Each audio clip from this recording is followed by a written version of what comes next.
کیا آپ نے کبھی کاف پہاڑ کے بارے میں سنا ہے؟ ایک ایسا پہاڑ جہاں ہمیشہ اندھیرا رہتا ہے، جہاں چاند، سورج اور ستاروں کی روشنی پہنچ ہی نہیں پاتی۔ ایک ایسا پہاڑ جو تمام دنیا کے گرد موجود ہے، اور یہ دنیا اس کے اندر ایسے سمائی ہے جیسے انگلی میں ایک انگوٹھی۔ کچھ کا خیال ہے کہ یہ پہاڑ جنات کی دنیا میں داخل ہونے کا دروازہ ہے، جبکہ کچھ لوگوں کا ماننا ہے کہ یہ پہاڑ سمندر کی گہرائیوں کے نیچے کہیں ہیں۔ اس پہاڑ کے بارے میں کئی عجیب مافوق الفطرت کہانیاں عام ہیں۔ تو کیا یہ کاف کا پہاڑ ہے؟ اور اس کے بارے میں اتنا کچھ مشہور ہونے کے باوجود آج تک اسے کوئی معلوم کیوں نہیں کر پایا کہ آخر یہ کہاں ہے، اور کیا واقعی وہاں کوئی مافوق الفطرت مخلوق موجود ہے؟ 13ویں صدی کے عظیم صوفی شاعر جلال الدین محمد رومی ایک جگہ لکھتے ہیں کہ حضرت ذوالقرنین آب حیات کی تلاش میں کاف پہاڑ کی طرف چلے گئے، اس امید سے کہ آب حیات کاف پہاڑ کی چوٹی پر کہیں موجود ہے۔ اور جب حضرت ذوالقرنین وہاں پہنچے تو وہاں انہوں نے اسرافیل علیہ السلام کو دیکھا، جو قیامت کا سور پھونکنے کو بالکل تیار کھڑے تھے۔ اب اس بات کی حقیقت کیا ہے یہ تو ہم نہیں جانتے، لیکن مولانا جلال الدین رومی کے ان الفاظ کے پیچھے کوئی مقصد ضرور چھپا ہوگا۔ شاید اس بات کا تعلق کسی خاص چیز یا کسی خاص واقعے کی طرف اشارہ ہو۔ اس بات کو مزید سمجھنے کے لیے ہمیں کاف پہاڑ کے بارے میں سمجھنا ہوگا۔ کاف، کوہ کاف یا جبل کاف کے نام سے مشہور یہ پہاڑ عربی اور ایرانی ثقافتوں میں ایک پراسرار پہاڑی ہے، اور اس پہاڑ کو زمین کا بالکل آخری سرا سمجھا جاتا ہے جہاں پر کوئی پہنچ نہیں سکتا۔ اور مشرق وسطی کی افسانوی داستانوں کے مطابق اس جگہ ایک عجیب الخلقت پرندہ روک موجود ہے جو جسامت میں اتنا بڑا ہوتا ہے کہ ایک پورے ہاتھی کو اپنے پنجوں میں اٹھا سکتا ہے۔ کاف کا یہ لفظ عربی حروف میں 21 نمبر پر آتا ہے، جو ایک قدیم یونانی فونیشن حرف سے نکلا ہے جس کا ڈکشنری میں مطلب گردن کے پچھلے حصے کا ہے، جسے انگریزی میں نیپ بھی کہا جاتا ہے۔ اب مختلف تہذیبوں کے لوگ اس کے الگ الگ معنی لیتے ہیں۔ مثال کے طور پر جاپان میں جس کی گردن واضح نظر آئے تو وہ اسے ایک قابل انسان کی نظر سے دیکھتے ہیں۔ افریقی لوگ نیپ کو نوکروں کے لیے استعمال کرتے ہیں، جبکہ مصری لوگ کسی کو شرمندہ کرنے کے لیے اس کی گردن یعنی نیپ پر تھپڑ مارتے ہیں۔ اب مختلف ثقافتیں اور مختلف مطلب، لیکن کوئی بھی آج تک یہ معلوم نہیں کر سکا کہ آخر اس پہاڑ کو کاف پہاڑ ہی کیوں کہتے ہیں۔ لوگوں کا یہ ماننا ہے کہ یہ لفظ کاف کسی چیز کے سینٹر کو ظاہر کرتا ہے، اور یہ لفظ اتنا مقدس ہے کہ قرآن کی ایک پوری سورہ کا نام سورہ قاف ہے۔ اس سورہ میں اللہ کی وحدانیت اور موت اور زندگی کا نظریہ پیش کیا گیا ہے۔ چین کے لوگوں کا ماننا ہے کہ دنیا میں موجود تمام پہاڑ ایک بڑے پہاڑ کی شاخیں ہیں، اور وہ بڑا پہاڑ یہی کاف پہاڑ ہے۔ مولانا جلال الدین رومی کی وہ تحریر جس میں انہوں نے حضرت ذوالقرنین کا کاف پہاڑی پر جانے کا ذکر کیا تھا، اس کے بارے میں پاکستان کے شہر بہاولپور کے ایک علاقے سے تعلق رکھنے والے ایک اور صوفی مخدوم جہانین جہاں گشت نے اپنے ایک سفر نامے میں لکھا تھا کہ حضرت ذوالقرنین نے نہ صرف حضرت جبرائیل علیہ السلام کو کاف کی پہاڑی پر دیکھا، بلکہ انہوں نے یاجوج ماجوج کو بھی اسی پہاڑی پر قید کیا تھا۔ مشہور تاریخ دان الطبری کے مطابق حضرت محمد مصطفیٰ صلی اللہ تعالی علیہ وآلہ وسلم نے ارشاد فرمایا، اللہ نے قاف پہاڑ کو دنیا کے گرد تخلیق کیا ہے، یہ تمام دنیا اس پہاڑ کے درمیان میں ایسے موجود ہے جیسے ایک انگلی میں انگوٹھی۔ کوئی بھی یہاں پہنچ نہیں سکتا کیونکہ وہاں پہنچنے تک 4 مہینے اندھیرے میں سے گزرنا پڑے گا۔ یہ وہ پہاڑ ہے جہاں کوئی سورج، کوئی چاند نہیں اور کوئی ستارے نہیں، اور یہ پہاڑ انتہائی شوخ نیلے رنگ کا ہے کہ آسمان جو ہمیں نیلا نظر آتا ہے یہ دراصل اسی پہاڑ کے عکس کا رنگ ہے۔ اگر یہ پہاڑ نہ ہوتا تو آسمان کا رنگ بھی نیلا نہ ہوتا۔ رابرٹ نیبلنگ کی مشہور کتاب ایک باب میں وہ الطبری کے بیان کردہ ایک واقعے کا ذکر کرتا ہے۔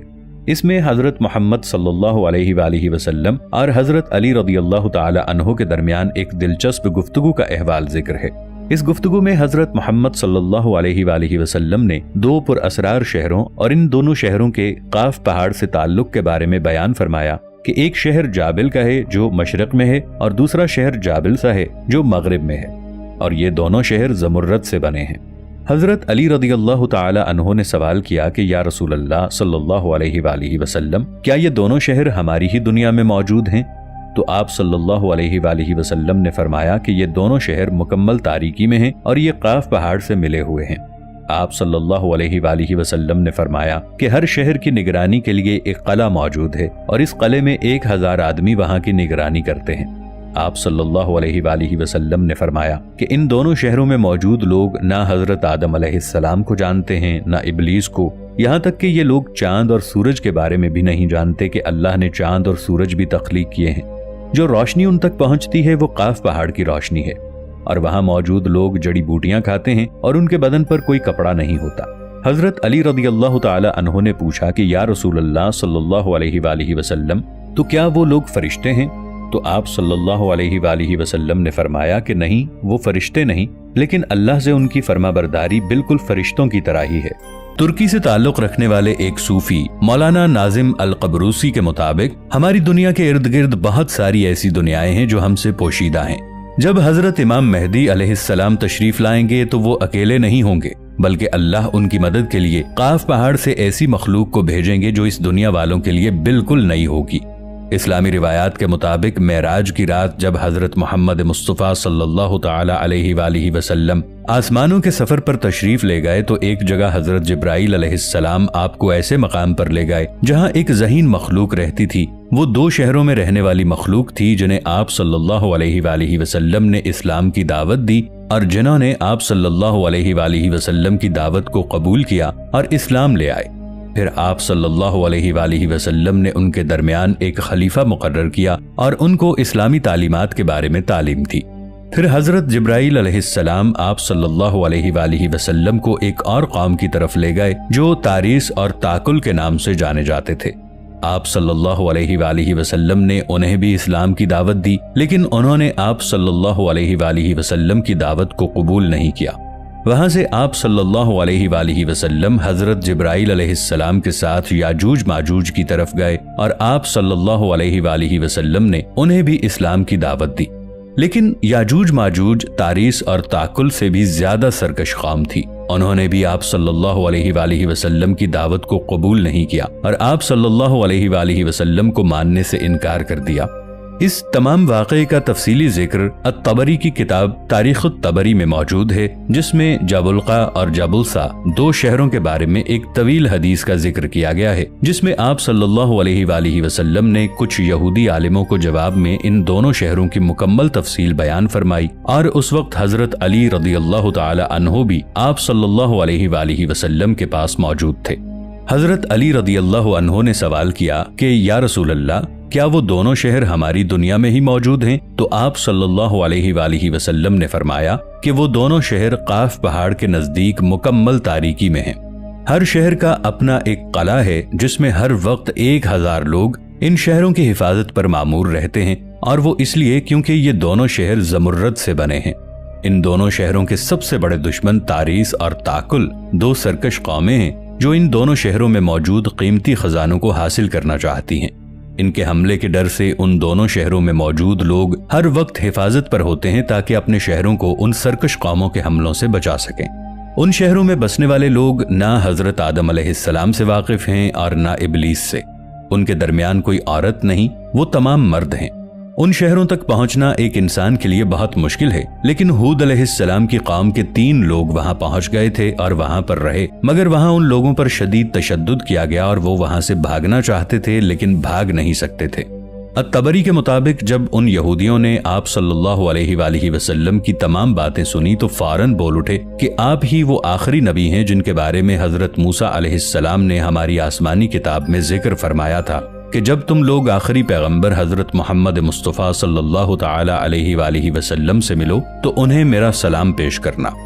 الطبری کی کتاب تاریخ الطبری میں موجود اس واقعے کے بارے میں معلومات اکٹھی کی تو معلوم ہوا کہ یہ واقعہ صرف اہل تشیع میں موجود ایک حدیث میں ملتا ہے، جبکہ اہل سنہ میں اس واقعے کے بارے میں کہیں کوئی ذکر نہیں ملتا۔ دوسری بات یہ کہ الطبری ایک محدث سے زیادہ ایک تاریخ دان تسلیم کیے جاتے ہیں، اس لیے الطبری میں موجود حدیث کو انتہائی غور و فکر سے پڑھنا ضروری ہے، کیونکہ الطبری کے حوالے سے ایسی کئی حدیث سامنے آئی ہیں جن کے الفاظ اور روایات میں کئی لحاظ سے کمزوریاں پائی گئی ہیں۔ اس کے علاوہ قاف پہاڑ کا ذکر سیاہ ستہ کی کسی کتاب میں بھی موجود نہیں، اس لیے اہل سنت کے مطابق الطبری کی جس حدیث میں ان 2 شہروں کا ذکر کیا گیا ہے، اس حدیث کا کوئی مستند ذریعہ معلوم نہیں۔ لیکن اہل تشیع کی احادیث کی سب سے قدیم کتاب بصائر الدرجات میں ایسے 2 شہروں کا ذکر آیا ہے جو اپنے ایک لیڈر کے انتظار میں ہیں۔ دوستو، ہالی ووڈ کی اکثر فلمیں افسانوی داستانوں اور مذہبی کتابوں میں موجود قدیم قوموں اور واقعات پر مبنی ہوتی ہیں، جس کی ایک بڑی مثال میٹرکس نامی فلم ہے، جہاں کے لوگ ایک تاریک دنیا میں موجود ہوتے ہیں جو ہماری دنیا سے بالکل مختلف ہوتی ہے، یا پھر دا وزرڈ آف اوزی نامی فلم جس میں ایک ایسا شہر دکھایا جاتا ہے جو سارا زمرد سے بنا ہوتا ہے۔ اسی طرح احادیث میں یاجوج ماجوج کا جس طرح ذکر کیا گیا ہے، اس طرح کی مخلوق پر ہالی ووڈ کی لاتعداد فلمیں موجود ہیں۔ یہ شہر کہاں ہے اور ان شہروں کے حوالے سے موجود حدیث کتنی صحیح ہے، اس بارے میں تو اللہ ہی بہتر جانتا ہے۔ کوہ قاف مشرق وسطی اور عرب کے مشہور افسانوں میں سے ایک افسانوی سلسلے کا نام ہے۔ اسلامی روایات کے مطابق کوہ قاف کو جنوں کا وطن کہا جاتا ہے، جسے اللہ تعالیٰ نے چمکتے زمرد سے بنایا ہے، جبکہ ایرانی روایتوں کے مطابق یہ علاقہ شمالی قفقاز کے علاقوں میں تھا، اور اس علاقے کو آج تک کوئی انسانی حکومت حاصل نہیں کر سکی اور نہ ہی کوئی انسان اس پر قبضہ کر سکا، کیونکہ یہ پہاڑی سلسلے اسرار میں ڈھکے ہوئے تھے۔ کوہ قاف دراصل ایک پہاڑی سلسلہ ہے۔ اسے زمین کا سب سے دور دراز مقام کہا جاتا ہے، جو داستانوں میں زرتشت کی زمین اور سی مرغ نامی ایک پرندے کی وجہ سے مشہور ہے۔ کہتے ہیں کہ یہ پہاڑ سبز زمرد پر مشتمل ہے۔ اس زمرد کی وجہ سے آسمان کو سبز رنگ عطا کیا گیا ہے۔ کوہ قاف کو جنوں کا شہر بھی کہا جاتا تھا، جہاں قدیم زمانے میں جنات نے بہت سی حکومتوں کو قائم کیا تھا۔ امام لکھتے ہیں کہ کوہ قاف کئی علاقوں میں تقسیم ہے، جس میں 70 زمین چاندی اور 70 زمینیں سونے کی ہیں، جبکہ 70 مشک کی۔ عربی کتابوں کے مطابق کوہ قاف چند پہاڑی سلسلوں میں سب سے اونچا پہاڑی سلسلہ ہے، جو اللہ تعالیٰ کی طرف سے زمین کو سہارا دینے کے لیے بنایا گیا تھا، اور اس دنیا میں جتنے بھی پہاڑی سلسلے ہیں ان سب کی شاخیں زیر زمین کوہ قاف سے جڑی ہوئی ہیں۔ اس طرح کوہ قاف زمین کا سب سے بڑا پہاڑ ہے اور یہ تمام پہاڑی سلسلوں کا مرکز ہے۔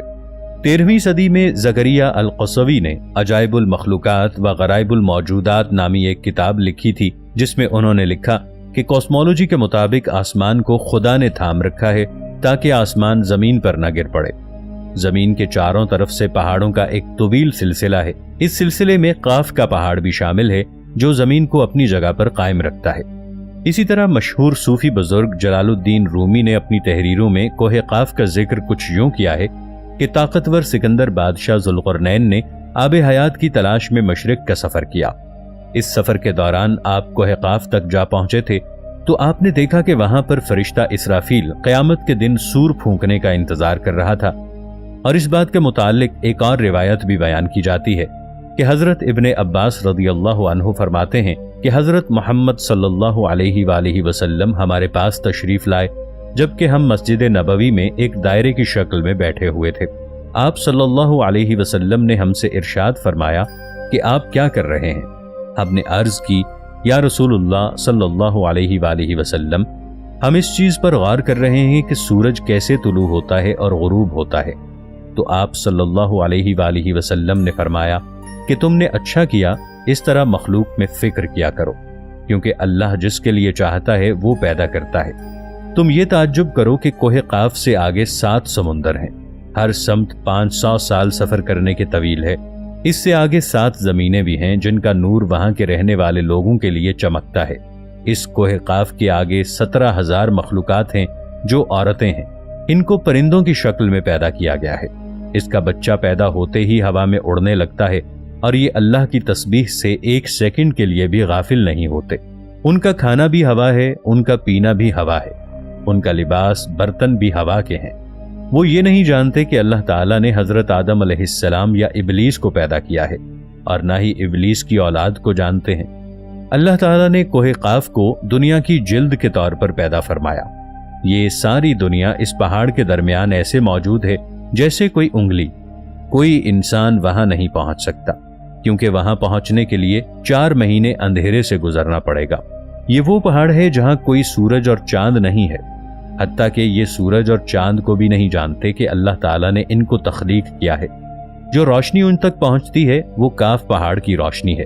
وہاں موجود لوگ جڑی بوٹیاں کھاتے ہیں اور ان کے جسم پر کوئی کپڑا نہیں ہوتا۔ کوئی بھی شخص آج تک یہاں نہیں پہنچ سکا۔ کیا یہ وادی واقعی جنوں کا دیس ہے یا کسی اور دنیا میں جانے کا کوئی پراسرار راستہ ہے؟ صحابہ کرام نے پوچھا، یا رسول اللہ صلی اللہ علیہ وآلہ وسلم، کیا وہ لوگ فرشتے ہیں؟ آپ نے ارشاد فرمایا، نہیں، مگر اللہ تعالیٰ سے ان کی فرما برداری بالکل فرشتے جیسی ہے۔ آپ صلی اللہ علیہ وسلم نے فرمایا کہ معراج کی رات میری ملاقات کوہ قاف کے لوگوں سے ہوئی تھی۔ وہاں کے لوگوں نے آپ صلی اللہ علیہ وآلہ وسلم کے اسلام قبول کرنے کی دعوت کو قبول کیا اور وہ مسلمان ہو گئے۔ صوفیاء کرام کے نزدیک کوہ قاف دراصل اس زمین میں موجود پہاڑ نہیں ہے، بلکہ کوہ قاف سے مراد مثال میں واقع وہ پہاڑی سلسلہ ہے جو بذریعہ کشف اولیاء کرام کے مشاہدے میں آتے ہیں۔ جیسا کہ خواجہ فرید الدین عطار جیسے صوفیاء نے اس تصور کا مشاہدہ کیا ہے۔ طریقت میں کوہ قاف کو شعور کا ایک دائرہ اور مرید کا حق سمجھا جاتا ہے۔ اسے پا کر بندہ فنا فی اللہ کے درجے تک پہنچتا ہے۔ بہت سے لوگوں کا ماننا ہے کہ یہ لفظ کسی چیز کے مرکز کو ظاہر کرتا ہے، اور یہ لفظ اتنا مقدس ہے کہ قرآن مجید کی پوری ایک سورت کا نام سورہ قاف ہے، جس کا کاف پہاڑ کی طرف اشارہ ہے۔ اس میں اللہ تعالیٰ کی وحدانیت، موت اور زندگی کا نظریہ پیش کیا گیا ہے۔ جغرافیائی اعتبار سے کوہ کاف اس زمین میں کہاں موجود ہے، اس بارے میں مختلف نظریات پیش کیے جاتے ہیں۔ زیادہ تر مورخین اس بات پر اتفاق کرتے ہیں کہ عربی داستانوں کے کوہ قاف دراصل موجودہ روس میں قفقاز یعنی کوہ قاف کے پہاڑی سلسلے کی بلند ترین چوٹی ماؤنٹ البروس ہے، جو کہ 18,506 فٹ یعنی 5,642 میٹر بلند ہے۔ یہ واضح نہیں ہے کہ کوہ قاف کا سلسلہ یورپ میں ہے یا ایشیا میں۔ دنیا میں 4 بادشاہ ایسے گزرے ہیں جنہوں نے اپنے وقت میں پوری دنیا پر حکومت کی ہے۔ ان میں سے 2 مسلمان تھے اور 2 حکمران کافر تھے۔ کفار میں نمرود اور بخت نصر، جبکہ مسلمانوں میں حضرت سلیمان علیہ السلام اور حضرت ذوالقرنین علیہ السلام تھے۔ حضرت ذوالقرنین علیہ السلام کو سکندر بھی کہا جاتا ہے، اور یہ حضرت نوح علیہ السلام کے بیٹے سام بن نوح کی نسل میں سے تھے۔ یہ اپنی ماں کے اکلوتے بیٹے تھے اور حضرت خضر علیہ السلام کے خالہ زاد بھائی بھی تھے۔ آپ حضرت ابراہیم علیہ السلام کے ہاتھ اسلام کی دعوت قبول کر کے مسلمان ہوئے تھے اور کافی برس ابراہیم علیہ السلام کی صحبت میں گزارے۔ قرآن مجید میں حضرت ذوالقرنین علیہ السلام کے 3 سفروں کا حال بیان کیا گیا ہے۔ انہوں نے جو 3 سفر کیے، اس ویڈیو میں ہم آپ کو ان سفروں کے حالات بھی بتائیں گے۔ یہ حالات بہت ہی عجیب اور حیرت انگیز ہیں۔ پہلا سفر یہ ہے کہ سام بن نوح کی اولاد میں سے کوئی شخص آب حیات کے چشمے کا پانی پی لے گا تو اسے موت نہیں آئے گی، تو حضرت ذوالقرنین علیہ السلام اس آب حیات کی تلاش میں مغرب کا سفر شروع کرتے ہیں۔ آپ کے خالہ زاد بھائی حضرت خضر علیہ السلام بھی آپ کے ہمراہ تھے۔ حضرت خضر علیہ السلام تو اس چشمے تک پہنچ گئے اور اس چشمے کا پانی بھی پی لیا، مگر حضرت ذوالقرنین علیہ السلام کے مقدر میں اس چشمے کا پانی نہیں تھا اور آپ کو وہ پانی نہ مل سکا۔ ایک روایت میں یہ بھی آتا ہے کہ حضرت ذوالقرنین علیہ السلام کو آب حیات مل گیا تھا، مگر جیسے ہی وہ آب حیات کے پاس پہنچے تو انہوں نے پاس ہی ایک پرندے کو دیکھا جو انتہا کا لاغر تھا۔ جب انہوں نے اس سے اس کی کمزوری کی وجہ دریافت کی تو اس نے کہا کہ میں نے آب حیات پیا تھا، میں بوڑھا تو ہو چکا ہوں لیکن مجھے موت نہیں آ رہی۔ حضرت ذوالقرنین نے اس پرندے کو جب دیکھا تو انہوں نے پانی پینے کا ارادہ ترک کر دیا۔ تو حضرت ذوالقرنین علیہ السلام کا سفر جاری تھا۔ آپ چلتے چلتے ایک ایسے مقام پر پہنچ گئے جہاں مغرب میں ہی سورج غروب ہوتا ہے، اور وہ دنیا کے بالکل آخری کونے میں آ گئے۔ سورج غروب ہوتے وقت آپ کو ایک ایسا منظر نظر آتا ہے جیسے ایک سیاہ چشمے میں سورج ڈوب رہا ہے۔ اگر ہم سمندری سفر کریں تو مغرب کے وقت ہمیں ایسا لگتا ہے جیسے سورج سمندر میں ڈوب رہا ہے، مگر آپ مغرب میں اتنا آگے پہنچ چکے تھے جو دنیا کا آخری کونا تھا۔ وہاں ان کا سامنا ایک ایسی قوم سے ہوا جو جانوروں کی کھال پہنے ہوئے تھی۔ ان کا دوسرا سفر مشرق کی طرف تھا۔ آپ سفر کرتے کرتے ایک ایسی جگہ پر جا پہنچے جہاں سے سورج طلوع ہوتا ہے۔ آپ نے وہاں ایک ایسی قوم کو دیکھا کہ وہ کسی عمارت یا مکان میں نہیں رہ رہے تھے۔ جب سورج طلوع ہوتا وہ غاروں میں یا زیر زمین چلے جاتے، جب سورج غروب ہوتا تو یہ اپنے ٹھکانوں سے نکل کر روزی روٹی کی تلاش میں لگ جاتے تھے۔ حضرت ذوالقرنین نے ان کو بھی اسلام کی دعوت دی۔ ان میں سے کچھ لوگوں نے دعوت قبول کی اور کچھ لوگ اڑے رہے، اور وہاں پھر جنگ بھی ہوئی، مگر حضرت ذوالقرنین علیہ السلام نے ان لوگوں کو قابو میں کر لیا۔ اب ان کا تیسرا سفر شمال کی جانب تھا۔ آپ سفر کرتے کرتے 2 پہاڑوں کے درمیان پہنچ گئے۔ وہاں بھی عجیب و غریب قسم کی آبادیاں آباد تھی۔ ان کی زبان بھی نہایت عجیب و غریب تھی۔ ان لوگوں کے ساتھ اشاروں کے نایوں میں بہت مشکل سے بات کی جا سکتی تھی۔ ان لوگوں نے حضرت ذوالقرنین علیہ السلام سے یاجوج ماجوج کے ظلم و ستم کی شکایت کی اور آپ سے مدد کی اپیل کی کہ ہمیں ان کے ظلم و ستم سے بچائیں۔ اب سوال یہ پیدا ہوتا ہے کہ یاجوج ماجوج کون ہیں؟ یہ 70 بلین لوگ یاجوج ماجوج ہو سکتے ہیں۔ ان کی تعداد مسلسل بڑھتی جا رہی ہے۔ جب یاجوج ماجوج دنیا میں آئیں گے نہ جانے تب کتنے لوگ باقی ہوں گے۔ ان میں مرد بھی ہیں اور عورتیں بھی ہیں۔ یہ 3 گروہوں میں تقسیم ہے، ایک توین، دوسرا تعویس اور تیسرا منسق۔ اگر ان میں سے کسی کو موت آتی ہے تو وہ اپنے پیچھے 1000 سے زیادہ اولاد کو چھوڑ کر مرتا ہے۔ یہ لوگ خونخوار، وحشی اور جنگلی قسم کے ہیں۔ ان کا رہن سہن جانوروں جیسا ہے۔ جب بہار کے موسم میں یہ لوگ اپنے گھروں سے نکلتے ہیں تو تمام کھیتیاں اور سبزیاں کھا جاتے ہیں اور خشک چیزوں کو اپنے ہمراہ لے جاتے ہیں۔ یہ سانپ، بچھو، چھوٹے بڑے سبھی جانوروں کو کھا جاتے ہیں۔ حضرت محمد صلی اللہ علیہ وآلہ وسلم کا ارشاد ہے، جب تک یاجوج ماجوج نہ آ جائیں قیامت ظاہر نہیں ہوگی۔ یاجوج ماجوج کے نکلنے سے پہلے دنیا کن چیزوں سے محروم ہو جائے گی؟ حضرت ابن عباس رضی اللہ تعالی عنہ نے فرمایا کہ اللہ تعالیٰ نے 5 نہروں کو جنت سے جاری کیا۔ یہ 5 دریا ایک ہی چشمے سے جاری ہوئے۔ اللہ تعالیٰ نے حضرت جبرائیل علیہ السلام کے ذریعے جنت کے اس چشمے کو پہاڑوں کے اندر امانت کے طور پر رکھ دیا اور پہاڑوں کے ذریعے زمین پر نہروں کو جاری کیا۔ لوگ اس سے طرح طرح کے فوائد حاصل کرتے ہیں۔ جب یاجوج ماجوج کے نکلنے کا وقت ہوگا تو اللہ تعالیٰ حضرت جبرائیل علیہ السلام کو زمین پر بھیجیں گے اور وہ 6 چیزوں کو زمین سے اٹھا کر لے جائیں گے۔ دنیا سے قرآن پاک کو اٹھا لیا جائے گا، سارا علم اٹھا لیا جائے گا، حجر اسود کو اٹھا لیا جائے گا، مقام ابراہیم کو بھی اٹھا لیا جائے گا، حضرت موسیٰ علیہ السلام کا تابوت اور جن 5 نہروں کا ذکر کیا گیا تھا وہ نہریں بھی اٹھا لی جائیں گی۔ تو پوری دنیا سے دنیا اور دین کی برکت اٹھ جائے گی۔ لوگ ان برکتوں سے بالکل محروم ہو جائیں گے۔ وہ کیسا دور ہوگا ذرا سوچئے۔ ہو سکتا ہے کسی کے ذہن میں یہ سوال آئے کہ یاجوج ماجوج دیکھنے میں کیسے نظر آتے ہیں، ان کا چہرہ، آنکھیں، بال اور جسم کے باقی خد و خال کیسے ہوں گے؟ تو اس کا جواب ہے کہ حدیث پاک میں یاجوج ماجوج کے بارے میں آیا ہے کہ وہ چوڑے چہرے والے، چوڑی آنکھوں والے اور موٹے بالوں والے ہوں گے۔ یاجوج ماجوج کا ظہور اس وقت ہوگا جب حضرت عیسیٰ علیہ السلام دجال کو قتل کر چکے ہوں گے۔ دجال کے قتل کے بعد حضرت عیسیٰ علیہ السلام کو حکم ہوگا کہ تمام مسلمانوں کو کوہ طور کی طرف لے جائیں، کیونکہ اب کچھ ایسے لوگ ظاہر ہونے والے ہیں کہ ان سے لڑنے کی طاقت کسی میں نہیں ہوگی۔ تب یاجوج ماجوج کا ظہور ہوگا۔ ان کے نکلنے پر دنیا میں ایک عجیب و غریب فساد برپا ہو جائے گا۔ ان کی آمد نہایت خطرناک ہوگی۔ یہ تعداد میں اس قدر زیادہ ہوں گے کہ ان کا پہلا گروہ جب بحیرہ طبریہ سے گزرے گا تو اس کا سارا پانی پی کے سمندر کو خشک کر دے گا۔ جب ان کا دوسرا گروہ آئے گا تو وہ یہ دیکھ کر حیران ہو جائے گا کہ جیسے وہاں پانی تھا ہی نہیں، پانی اس طرح ختم ہو جائے گا۔ یہ اتنا بڑا لشکر ہوگا۔ یہ لوگ دنیا کے فساد اور قتل و غارت سے جب فارغ ہو جائیں گے تو مسلمان حضرت عیسیٰ علیہ السلام کے ساتھ کوہ طور پر موجود ہوں گے۔ یہ لوگ کہیں گے کہ زمین والوں کو قتل کر لیا، آؤ اب آسمان والوں کو قتل کریں۔ اللہ کی قدرت دیکھیں، جب یہ لوگ آسمان سے زمین پر گریں گے تو ان پر خون لگا ہوا ہوگا۔ یہ اپنی انہی حرکتوں میں مشغول ہوں گے۔ حضرت عیسیٰ علیہ السلام پہاڑ پر اپنے ساتھیوں سمیت موجود ہوں گے۔ حضرت عیسیٰ علیہ السلام اپنے ساتھیوں سمیت مل کر دعا کریں گے کہ اللہ تعالیٰ یاجوج ماجوج کی گردن میں ایک ایسا کیڑا پیدا کر دے جو ان کو ہلاک کر دے، اور یاجوج ماجوج سب یکدم مر جائیں گے۔ ان کے مرنے کے بعد حضرت عیسیٰ علیہ السلام پہاڑ سے اتر آئیں گے اور دیکھیں گے کہ ساری زمین ان کی لاشوں سے بھری پڑی ہے۔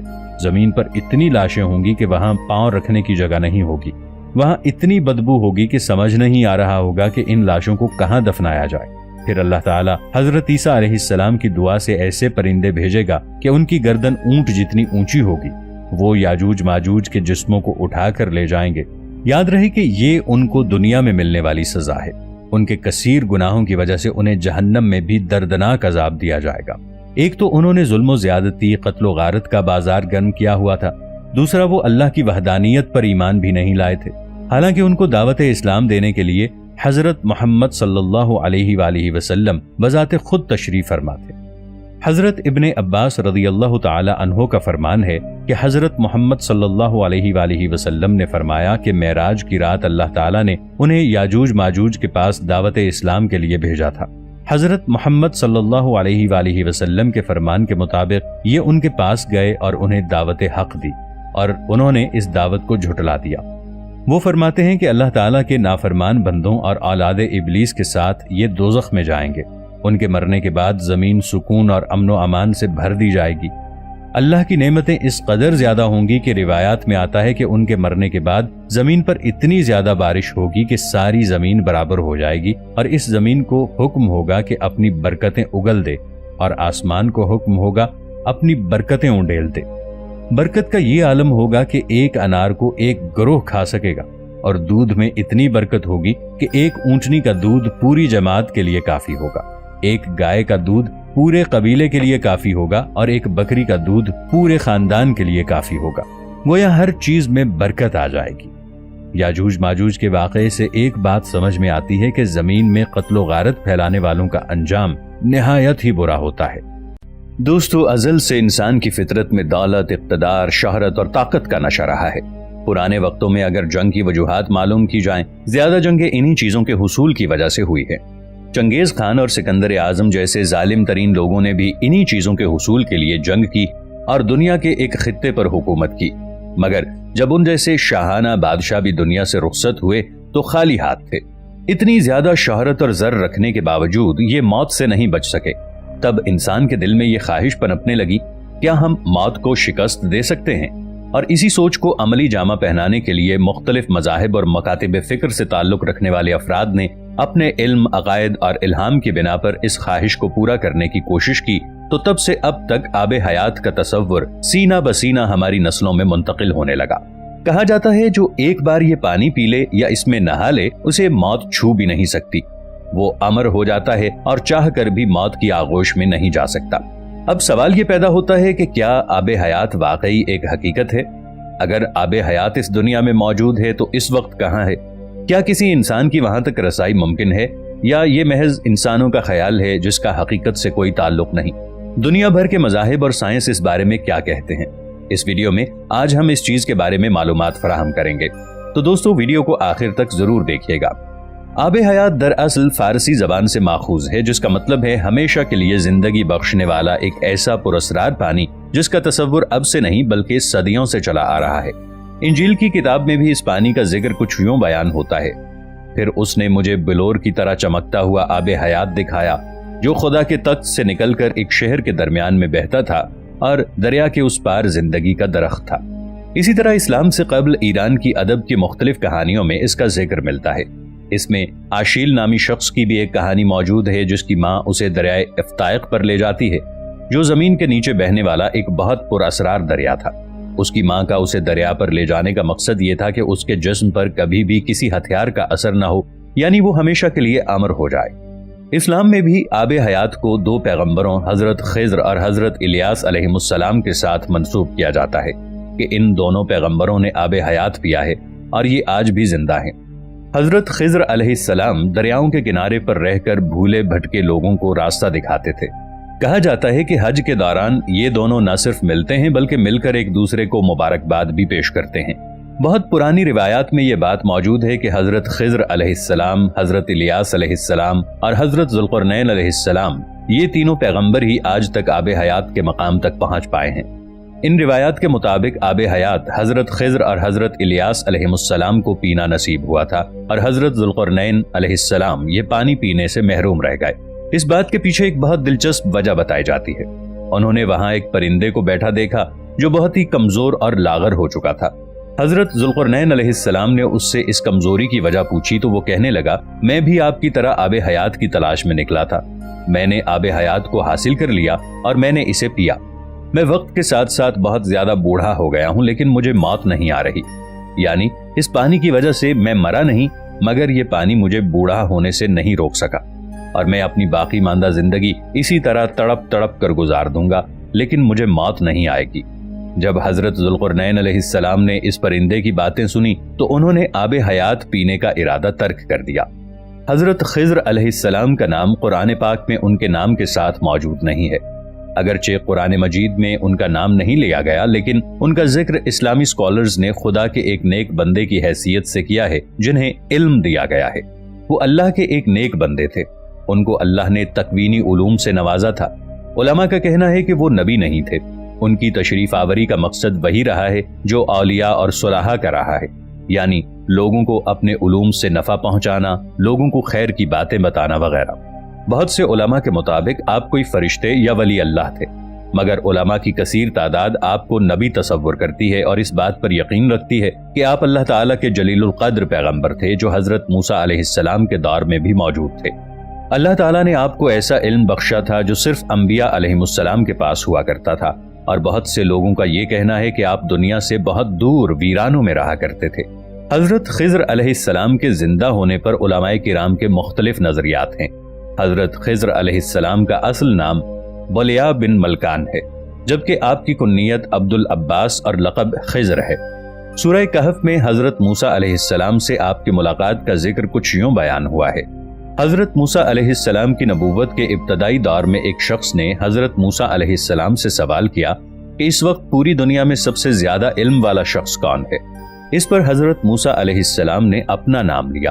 تب اللہ تعالیٰ نے حضرت موسیٰ علیہ السلام سے ارشاد فرمایا، اے موسیٰ، ہم نے اپنے ایک نیک بندے کو آپ سے بھی زیادہ علم عطا فرمایا ہے، لہٰذا آپ جا کر ان سے ملاقات کریں۔ حضرت موسیٰ علیہ السلام اپنے ساتھی یوشع بن نون کے ساتھ ان سے ملنے کے لیے روانہ ہوئے۔ آپ نے ایک مچھلی تل کر اپنے پاس رکھ لی تاکہ دوران سفر بھوک لگنے پر اسے کھا سکیں۔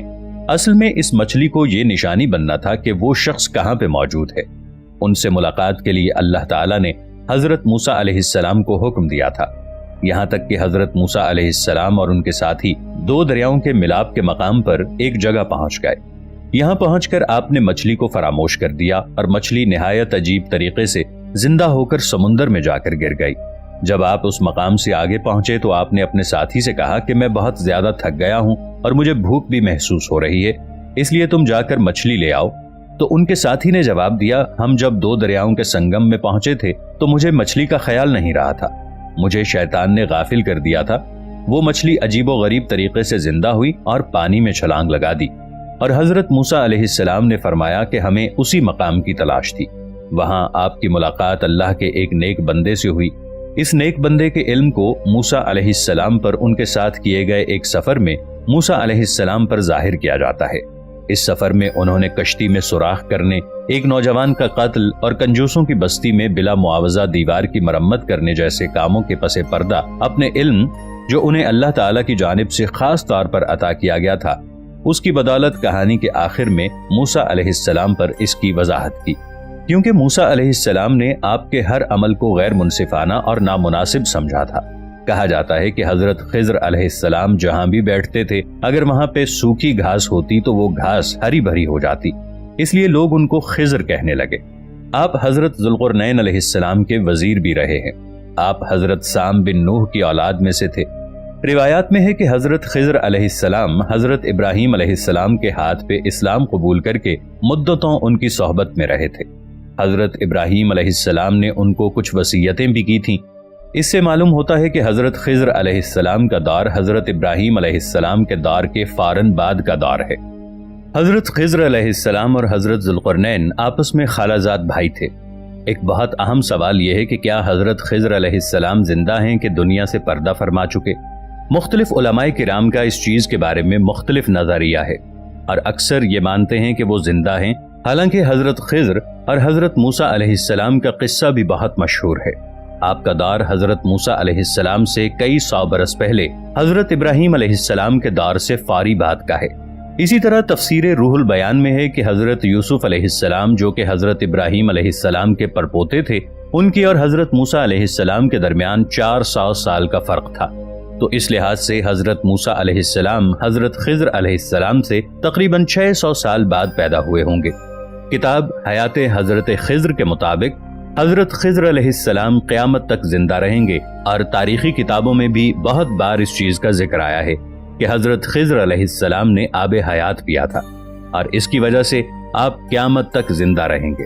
اسی کو روایت مانتے ہوئے لوگ صدیوں سے آب حیات کا چشمہ تلاش کر رہے ہیں اور اس حقیقت کو جاننے کی کوشش کر رہے ہیں۔ کچھ لوگ اسے افسانے کی حد تک ہی سمجھتے ہیں۔ آب حیات کی حقیقت کیا ہے، اس بارے میں اختلاف ہے۔ بعض لوگ تو اس کو افسانے کے علاوہ کچھ نہیں سمجھتے۔ اس اختلاف کی بنیادی وجہ یہ ہے کہ آب حیات کا تذکرہ نہ تو کلام اللہ کی کسی آیت میں ہے اور نہ ہی کلام رسول اللہ صلی اللہ علیہ وآلہ وسلم کی کسی روایت میں ہے۔ کچھ مفسرین نے سورہ کہف کی ان آیات کی تفسیر کرتے ہوئے آب حیات کے بارے میں بات کی ہے، جن میں حضرت ذوالقرنین علیہ السلام کے سفر کا تذکرہ ہے۔ حضرت سید نعیم الدین مراد آبادی تفسیر خزائن العرفان میں سورۃ الکہف کی آیت نمبر 86 تا 98 کی تفسیر کرتے ہوئے فرماتے ہیں، حضرت ذوالقرنین نے پرانی کتابوں میں پڑھا تھا کہ سام بن نوح علیہ السلام کی اولاد میں سے ایک شخص چشمہ حیات سے پانی پی لے گا تو اس کو موت نہ آئے گی۔ اس لیے حضرت ذوالقرنین نے مغرب کا سفر کیا۔ آپ کے ساتھ حضرت خضر علیہ السلام بھی تھے۔ وہ آب حیات کے چشمے پر پہنچ گئے اور اس کا پانی بھی پی لیا، مگر حضرت ذوالقرنین علیہ السلام کے مقدر میں نہیں تھا، وہ محروم رہ گئے۔ اس سفر میں آپ جانب مغرب روانہ ہوئے تو جہاں تک آبادی کا نام و نشان ہے وہ سب منزلیں طے کر کے آپ ایک ایسے مقام پر پہنچے کہ انہیں سورج غروب کے وقت ایسے نظر آیا کہ وہ ایک سیاہ چشمے میں ڈوب رہا ہے، جیسا کہ سمندری سفر کرنے والوں کو آفتاب سمندر کے کالے پانی میں ڈوبتا نظر آتا ہے۔ وہاں ان کو ایسی قوم ملی جو جانوروں کی کھال پہنے ہوئے تھی، اس کے سوا کوئی دوسرا لباس ان کے بدن پر نہیں تھا، اور دریائی مردہ جانوروں کے سوا ان کی غذا کا کوئی دوسرا سامان نہیں تھا۔ یہ قوم ناسک کہلاتی تھی۔ حضرت ذوالقرنین علیہ السلام نے دیکھا کہ ان کے بے شمار لشکر ہیں اور یہ لوگ بہت ہی طاقتور اور جنگجو ہیں، تو حضرت ذوالقرنین علیہ السلام نے ان لوگوں کے گرد اپنی فوجوں کا گھیرا ڈال کر ان لوگوں کو بے بس کر دیا۔ چنانچہ کچھ تو مشرف و ایمان ہو گئے اور کچھ آپ کی فوجوں کے ہاتھوں قتل ہو گئے۔